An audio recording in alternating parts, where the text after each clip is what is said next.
बिस्मिल्लाहिर्रहमानिर्रहीम। अस्सलाम वालेकुम। हमें इस हकीकत को वाकई खुले दिल और दिमाग से तस्लीम कर लेना चाहिए कि हालिया दौर यहूदियों के दवाम और इसराइल के क़याम के लिए सियासी, सफारती और तहज़ीबी और अस्करी लिहाज से बेमिसाल तरक्की और अरूज का ज़माना है।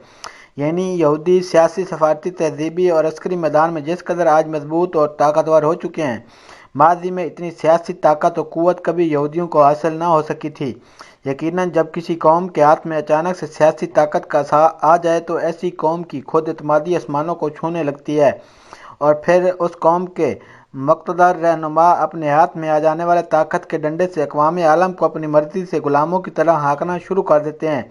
बस इसराइल के यहूदी हुक्मरान भी यही कुछ कर रहे हैं, क्योंकि अचानक से मिलने वाली गैर मामूली सियासी ताकत ने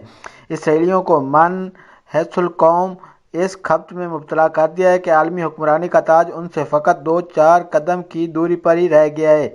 मज़ीद डिस्कस करने से पहले नए आने वाले दोस्तों से गुजारिश है कि मेरे यूट्यूब चैनल को सब्सक्राइब कर लें, इस वीडियो को लाइक करें और बेल आइकन पर ज़रूर दबा दें, जिससे वो किसी भी वक्त हाथ बढ़ाकर अपने कब्जे में लेकर अपनी हकीकी ताजदार आलम होने का ऐलान कर सकते हैं। वाज़ेह है कि खुद को फ़ातेह आलम कहलवाने और सारी दुनिया को अपना मफतूह बनाने का ख्वाब यहूदी सदियों से देखते चले आ रहे हैं, मगर इस बार उन्हें वाकई लगता है कि अगले चंद बरसों में वो अपने दरीना ख्वाब की तबीर को बआसानी मुमकिन और उसूल बना लेंगे। इसलिए जो लोग ये सोचते हैं कि यहूदियों का बुनियादी मकसद फ़कत अर्ज़ फ़लस्तीन के मुख्तर खित्ता अराज़ी में इसराइल के नाम से छोटा सा एक मुल्क बनाकर खामोशी से बैठ कर अपने रब के हज़ूर मुनाजात करना है, बिलाशुबा ऐसे तमाम तजियाकार, दानिशवर, सीनियर एंकर और कालम निगार हज़रात एमको की जन्नत में रहते हैं। बदकिस्मती से हमारे मुल्क में बसने वाले यही जनती लोग हमें सुबह शाम पूरे शादोमद के साथ ये बावर करवाने और समझाने की कोशिश कर रहे हैं कि यहूदियों को फ़कत इसराइल की एक मुमलिकत तो चाहिए। अगर हम इसराइलियों को उनके इसराइल दे देते हैं तो यहूदी भी बाखुशी फ़लस्तीनियों को उनका फ़लस्तीन दे देंगे। काश यहूदी वाकई इतने कनात पसंद होते जितने के हमारे जनती लोग बयान कर रहे हैं। हालांकि सच तो ये है कि यहूदी अपना मुल्क इसराइल अरसा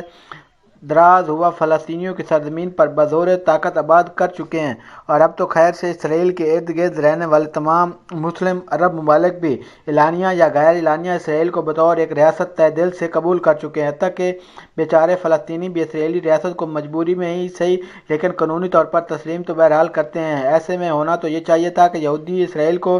बतौर एक मुल्क तस्लीम करने के एहसान के एवज़ में मासूम फ़लस्तीनियों पर बम्बों और गोलियों के बजाय उन पर मालो ज़र की बारिश कर देते, ताकि दुनिया को एहसास होता कि इसराइल ने फ़लस्तीनियों से उनकी ज़मीन तो ज़रूर हथिया ली है, मगर जवाब में उनके घर खवाने नेमत से भी भर दिए। लेकिन इसराइलियों का मुनाफिकाना और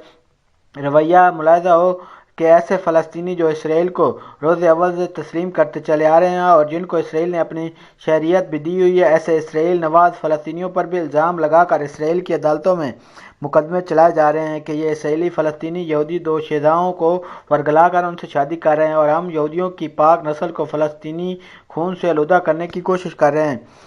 अब आप खुद ये अंदाज़ा लगा लें कि जब इसराइल के यहूदी रहनुमा इसराइली फ़लस्तीनियों से भी इस दर्जा नफ़रत, हकारत और हतक अमेज़ सलूक करते हैं, तो ऐसे फ़लस्तीनियों के साथ इसराइलियों का सलूक कितना ज़ालिमाना होगा, जो कि यहूदियों को एक गासिब कौम कर दानते हैं। एमको की जन्नत में रहने वाले जनती लोग आजकल ये कह रहे हैं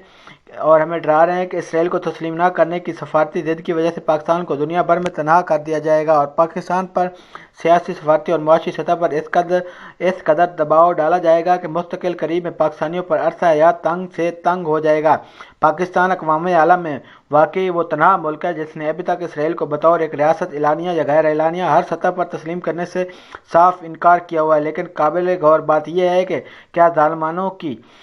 पर हजूम साफ में खड़ा होने से लाख दर्जे बेहतर ये नहीं कि हम पाकिस्तानी मजलूम की हिमायत में इस्तकामत के साथ तन तनाही खड़े रहें। जहाँ तक इस मामले का तल्लुक है कि इसराइल को जल्द अज जल्द तस्लीम न करने की वजह से दोस्त ममालिक और दुश्मन ममालिक इसराइल की इमा पर पाकिस्तान पर सख्त तरीन मुआशी और सफारती पाबंदियाँ ऐद कर दी जाएंगी, तो इस ज़मान में जनतियों की खिदमत में एहतराम इतना याद किया जा सकता है कि क्या में पाकिस्तान से लेकर अब तक वो कौन सी आलमी मुआशी और सफारती सख्त पाबंदी बाकी बची है जिसे वक्तन फ़वक्तन किसी न किसी तरह जुर्म की पदाश में दुनिया ने हम पर ऐद करने की कोशिश नहीं की हो। یوں سمجھ لیجیے عالمی پابندیوں کے سائے میں ہمارا ملک پل کر جوان ہوا ہے، لہذا صرف چند غیر منصفانہ عالمی پابندیوں کے خوف سے ہم مظلوم فلسطینیوں کی آزادی پر سفارتی سمجھوتہ کرنے کا سوچ بھی نہیں سکتے۔ خدا نہ خواستہ اگر ہم نے ایسا کیا تو پھر ہم دنیا بھر میں کشمیر کا مقدمہ کس قانونی دلیل کی بنیاد پر لڑیں گے؟ یاد رہے کہ فلسطین اور کشمیر کا مقدمہ بھی ایک ہے، اور ان مقدمات کو دنیا بھر میں لڑنے والا وکیل بھی فقط ایک ہی ہے، یعنی پاکستان۔ اس لیے ہم پاکستانی نہ تو کبھی اپنے مقدمات سے دستبردار ہوں گے اور نہ ہی دنیا بھر میں اپنے مظلوموں کی وکالت کرنے سے باز آئیں گے۔ گزشتہ دنوں ہمارے ایک اور جنتی اور فن کالم نگاری کے چودھری نے اپنے مقبول ترین کالم میں یہ انکشاف کر کے سبھی کو حیران اور پریشان کر دیا کہ یہودی مسلمانوں کو اپنا دشمن نہیں سمجھتے، بلکہ ان کا تو سرے سے کبھی مسلمانوں کے ساتھ کوئی تنازع ہی رہا نہیں ہے۔ اس کے برعکس یہودیوں کے تو سارے جھگڑے عیسائیوں کے ساتھ ہی رہے ہیں۔ یقیناً یہاں تک ہمارے جنتی کالم نگار کی بات بالکل درست ہے کہ عیسائی اور یہودی قبل اسلام سے ہی بہم دست و گریباں رہے ہیں، اور جب دین اسلام کا ظہور دنیا میں ہوا تو اس وقت یہودی اور عیسائی آپس میں برسر پیکار ہی تھے۔ مگر یہاں یہ وضاحت بھی از حد ضروری ہے کہ عیسائیوں کے ہاتھوں عبرتناک شکست و رسوائی سے دوچار یہودیوں کو عیسائیوں کے ظلم و ستم سے جہاں جہاں مسلمان بادشاہوں نے نجات دلوائی، وہاں وہاں یہودیوں نے احسان فراموشی کرتے ہوئے مسلمانوں میں نفاق پیدا کر کے مسلم حکومتوں کو ہی کمزور یا ختم کرنے کی ہر ممکن کوشش بھی ضرور کی۔ اس کا مطلب یہ ہوا کہ مسلمان حکمرانوں نے کبھی بھی یہودیوں کو اپنا دشمن نہیں سمجھا، لیکن یہودیوں نے اپنے طرز عمل سے ہر بار یہ ثابت کیا کہ انہیں مسلمانوں کو انصاف پسند حکمرانی کسی بھی صورت قابل قبول نہیں ہے۔ ریاست مدینہ سے لے کر خلافت عثمانیہ تک مسلم معاشرے میں پنپنے والے ہر فساد، انارکی اور عدم استحکام کے پیچھے یہودی پوری طرح سے ملوث رہے ہیں۔ دراصل یہودی اپنے علاوہ کسی بھی دوسری قوم کو، چاہے وہ عیسائیوں، مسلمانوں یا پھر کمیونسٹ ہوں، یا کسی بھی غیر یہودی کو دنیا میں امن و امان کے ساتھ حکمرانی کرتے ہوئے برداشت نہیں کر سکتے ہیں،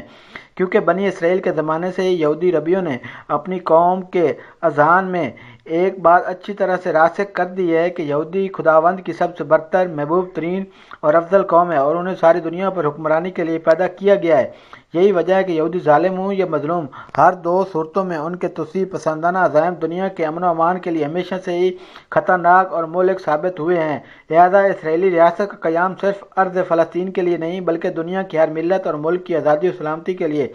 سخت خطرہ ہے، خاص طور پر وہ عاقبت اندیش عرب رہنما جو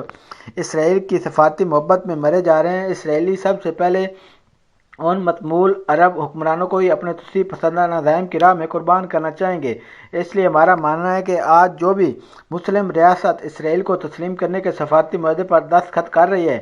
جلد یا بہرکیف اس پر منکشف ہو جائے گا کہ جسے وہ معاشی ترقی کا اثرنامہ سمجھ رہے تھے، در حقیقت وہ معاہدہ تو ان کی ریاست کے لیے ایک پروانہ موت نکلا۔ یقیناً وزیراعظم پاکستان عمران خان پر اسرائیل کو تسلیم کرنے کے حوالے سے جہاں دوست ممالک کا شدید ترین بیرونی دباؤ ہے، وہیں ہمارے ملک میں موجود احمقوں کی جنت میں رہنے والے جنتی مشیروں، وزراء، تجزیہ کاروں اور کالم نگار حضرات کی اسرائیلی بھبکیوں کا اندرونی دباؤ بھی کچھ کم نہیں ہے، جو تل ابیب کی شاہراہوں پر یہودیوں کے سامنے تسلیمات بجا لانے کے لیے مرے جا رہے ہیں۔ مگر تاریخ گواہ ہے کہ عمران خان ہمیشہ سے ہی دباؤ میں انتہائی شاندار کارکردگی کا مظاہرہ کرتے آئے ہیں، لہذا ہمیں کامل یقین ہے کہ اسرائیلی ترغیبات، خوف، بلاوے اور لالچ سب مل کر بھی ریاست پاکستان کی اسرائیل مخالف پالیسی میں ذرا برابر بھی تغیر و تبدل نہیں کر سکیں گے۔ ساری دنیا بھلے ہی اسرائیل کی ہم قدم بن جائے، لیکن پاکستان قیامت تک فلسطینیوں کے ساتھ قدم سے قدم ملا کر کھڑا رہے گا۔ اور آخر میں میری آپ سے ریکویسٹ ہے کہ آپ اس ویڈیو کو لائک کریں، میرے یوٹیوب چینل کو سبسکرائب کر لیں اور بیل آئیکن پر ضرور دبا دیں تاکہ آنے والی ہر ویڈیو آپ کو وقت پر ملتی رہے۔ کمنٹ سیکشن میں اپنی رائے کا اظہار ضرور کریں۔ اگلی ویڈیو تک کے لیے اللہ حافظ، فی امان اللہ۔